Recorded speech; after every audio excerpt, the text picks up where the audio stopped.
congratulations for Her Deadly Groom. Thank you, Gig. Yeah, appreciate that. So obviously I'm not the demographic that watches Lifetime Channel, because usually when I think of Lifetime Channel, I think of Christmas movies and Valentine's movies. But Her Deadly Groom is something else different. Absolutely. Yeah, absolutely. Yeah, they do quite a bit of thrillers. I'm not that familiar with their content. But yeah, so we were one of those genres that was not Christmas and not a love story. So what attracted you to this movie for Her Deadly Groom? Well, I thought it would be a really interesting character to play because of the duality of him appearing to be this ideal man and being romantic and a charming leading man, and then also this other side that was this very dark, psychopathic side of him. So I thought that would be an interesting, character to take on, to be able to, keep it light and romantic in those scenes, and then the other scenes that were darker and more menacing, to be able to show those two colors in a role was very appealing to me. So what was your approach in playing a dual type of character? How do you turn that on and off, going from romance to menacing? Well, fortunately or unfortunately, I think it's something that I have inside me, so The romantic or the menacing? well, that's up for debate. Yeah, yeah. The romantic's up for debate. But, oh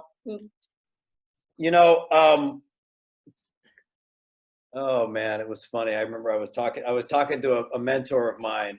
I was coming back from Palm Springs. I went to a yoga retreat, and I was going through a little bit of a tough time, and I was getting ready to shoot the movie, and I was talking to her, and and I said, I'm doing this movie and I'm the lead, and this and that, and I said, and on top of it, I've got to play a psychopath, and she's like, honey, you've got that on the natch, and she just made me laugh, she just made me laugh.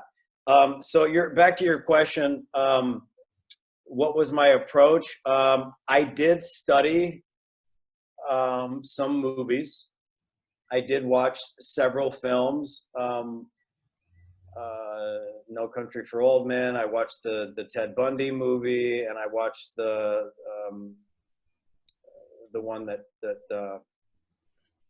I forgot what movie it was, but I watched 3 movies where there were kind of different kinds of psychopaths, and just kind of watched what they did with the role, because it's one of those things when an actor is going to be menacing, that the tendency is to hit it too hard than you have to. And so, I wanted to make sure that I didn't hit the note too hard on the menacing parts, and kind of kept it interesting and subtle. And then when there's a moment for it to have more heat, then I would do that. So yeah, I researched the movies. I did some research online, and I think we all have the light and the dark inside of us, and I definitely do. I remember one time, a very good friend of mine, who's a very, very close friend of mine, but she came over to take me for an audition one time, and this guy was, a really, really, really bad guy, and when I got finished with the audition, she was kind of like, who are you? And I was like, well, so it's just about tapping into that, the dark side that that you have inside of you, and just letting it go, and you know, tapping into that anger, tapping into that desire to control and manipulate and inflict pain, you know. Well, that's actually amazing that you did all this research, just like real serial killers. Yeah, yeah. I mean, I was interested there. I just was interested to see what they did with it, and then also researching, the mind of, I mean, of a real psychopath, you know. Did During your research, did you find there was a commonality of these psychopaths? Well, in most cases, they don't have the ability to genuinely care for other people. Now that could be argued, of course. Sometimes people will say, well, I mean, like Ted Bundy was still in love with the girl, but there's a lack of remorse, I should say. There's a massive lack of remorse for one's actions. I can't say definitively that that a psychopath is not capable of loving somebody else, but there's a big gap in lack of remorse for one's actions. So they don't think that they're bad guys. They're just doing what they do, and they are like my character. He wanted what he wanted at all costs, and whoever stood in the way of that was going to have to deal with the consequences. So lack of empathy, lack of remorse for one's actions, I would say is. Excellent.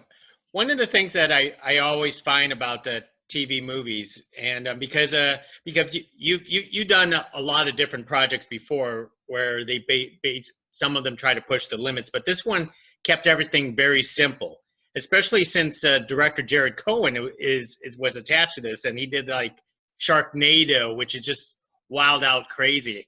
How does it feel being on a production like this, which is basically it was just, I don't want to say tame, but it just everything simple production, simple house. Maybe it's not very simple. I could be completely wrong. Yeah. So you're talking about the scenes, or you're talking about just the shoot? Yeah, like it's the overall shoot and productions and the sets. Yeah. So I mean, we were shooting on a shoestring budget. You know what I mean? So I wasn't one of the producers, but I know, we had to try to keep things contained. But as far as tameness, I think because they knew this was going to go to Lifetime, and that was the goal. The piece was written to be placed there specifically. That there was constantly discussions of, are we going too far here? We need to reel it back in. Even like the love scenes. It's like just a little touch, but too much is going to be, so. But yeah, we were lucky. They're all, Jared's a wonderful guy. I love him, and a great director to work with, and the producers, and they're all really experienced. And so we were able to get locations and work at studios where we had multiple locations, so we could really, be as efficient as we needed to be. Did you enjoy your experience on a production that's made for TV movie? I did. Yeah, I did. I mean, it was a great experience. We had a lot of work. We had a lot of work to do. But yeah, no, it was a great vibe on the set. You know what I mean? Like, even though there were multiple days where we had an incredible amount of work to do in a short time, and that could start to get people frantic, you know, which I've seen on sets, you know, everything stayed really cool, you know, and Jared's really good at keeping things mellow, even when there's a real sense of urgency and pressure to get through what we need to get through. So, and as an actor, I really appreciate, you know, the environment that we had on the set, because it was very cool. It was very relaxed, even though we were shooting some intense stuff and we had a lot to do in a short time. There was never this this sense of panic, you know, like, which just starts to get everybody like frantic. So everything was pretty cool. I mean, obviously you always want more time, right? If you have more time, you can play around with the scenes more, you can try more things. So we didn't have a lot of time, the luxury of time, but also it's fun to test your chops. Like, can you do all this? Can you remember all this and execute quickly? You know? What about your co-star working with Kate Watson? How was that? Oh, Kate's lovely. I love her. Kate's great, and she's a really solid actress. And no, we had fun. I mean, we spent a lot of time together, obviously, because we were doing a lot of scenes together, and we would be off camera, you know, working on the scenes, and we both knew that we had a lot of work to do. So we were always, we were always running scenes, always talking about them, and she's great. Yeah, no, it was fun to work opposite her, and yeah, absolutely. So how was it working with Eric Roberts on the production of Her Deadly Groom? You know, Eric is a legend. You know, he's a legendary actor, and I've always really admired his work. And he was a great guy. I got to spend quite a bit of time with him, and he's just a regular guy. We talked about football, we talked about life. You know, he's a very down to earth guy. And I only had the one scene with him, but it was a very intense scene, and it was just great to work opposite him. He gave me a lot to work with, you know, and we played with the scene, and so it was great. It was great to get to know him, you know, off camera, and when it was time to work on camera. You know, it's always great when you're working with somebody that kind of helps change the dynamics of a scene. And so I felt like he really helped, you know, me do some interesting stuff in that scene. Excellent. Yeah, I've met him personally, and he's a very nice guy. So Yeah, totally. excellent. And for yourself, because you have a nice career for yourself. Is there any type of roles in the future that you would still love to play? Absolutely. I mean, look, the way I look at it now is every role that I've ever had the opportunity to do has been a stepping stone, you know, to where I'm at today. But yeah, I would love to do more comedy, because I haven't been able to do that much of it. I've done a little bit of it, but I've got a big love for comedy. I mean, you know, the old Pink Panther movies with Peter Sellers are the movies that made me want to be an actor. The old Smokey and the Bandit movies, like, that's what made me want to be an actor. So I have a great appreciation for comedy.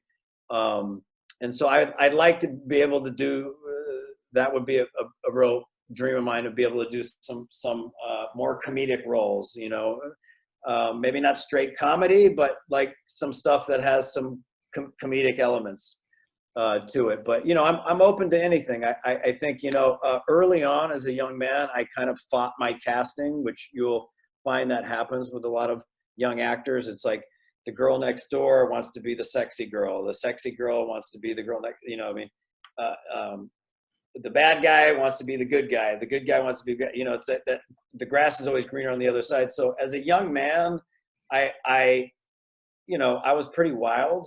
And so I would walk into a room and you know, casting would be like, okay, you know, he's trouble.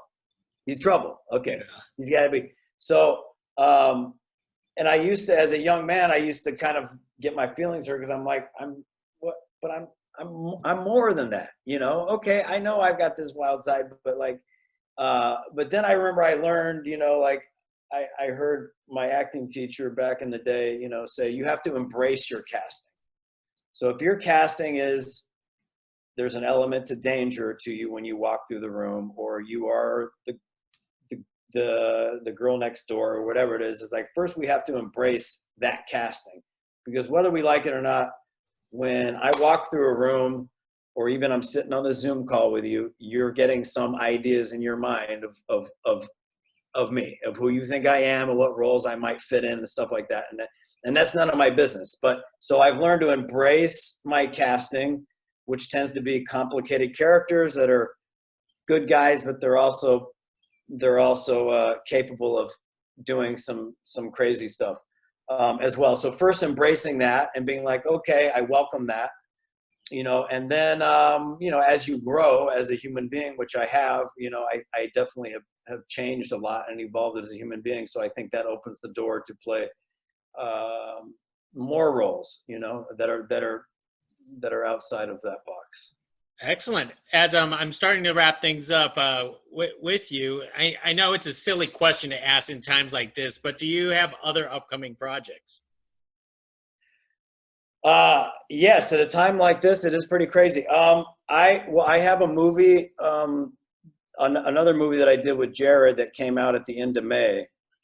It's a street racing action movie. It's called Fast and Fierce Death Race. So that came out during the pandemic.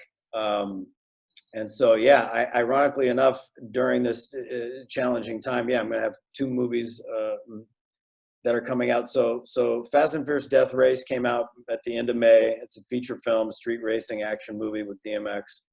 And that was a lot of fun. And I got to play the hero in that one.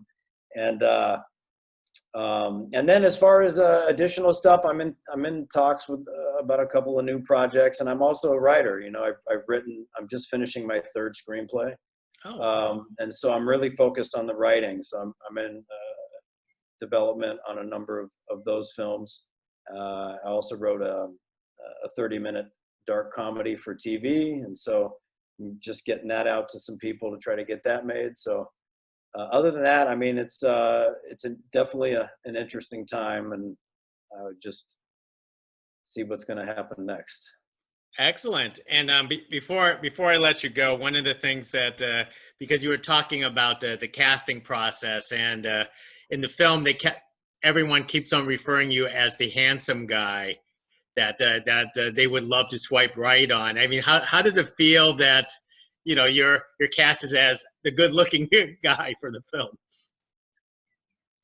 You're talking about in the film when they were talking about it? They always talk about it. Yeah, they've been talking about that multiple times in the film, that you know, oh, this guy is so handsome and all this kind of stuff.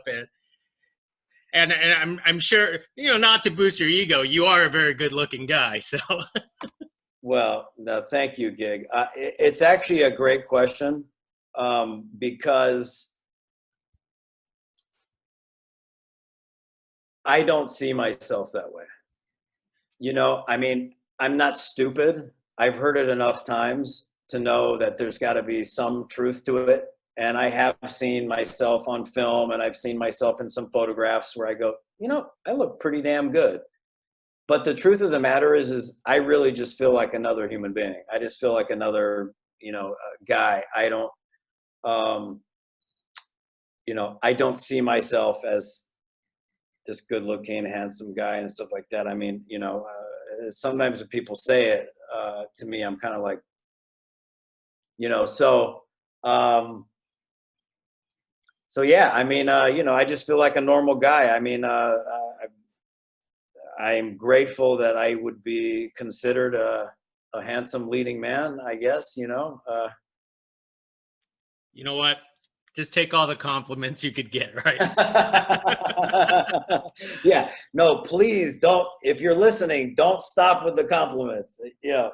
Yeah. No. It's great. Well, I think we learn so much about ourselves through other people. I mean, there's that saying, "To thine own self be true," but I believe that we learn a lot about ourselves, you know, through other people.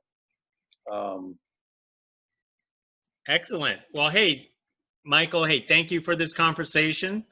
I can't wait till everybody check out Her Deadly Groom on Lifetime.